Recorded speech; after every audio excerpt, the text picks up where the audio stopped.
వెంటనే స్కూల్ దగ్గర పిల్లల్ని దింపేయండి. ఇక డబ్బులు తీసుకొని ఎక్కడ జాగ్రత్త.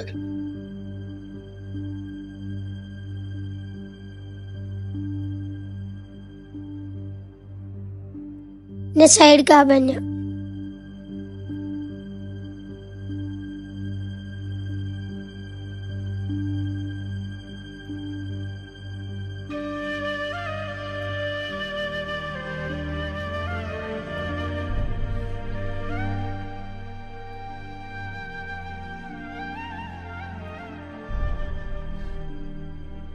అమ్మా.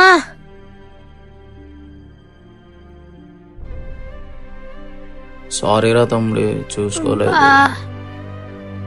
రారా తమ్ముడు, హాస్పిటల్కి వెళ్దాం. పర్లేలే అన్యా. ప్రతి తల్లిదండ్రులు గమనించవలసిన విషయం ఇది.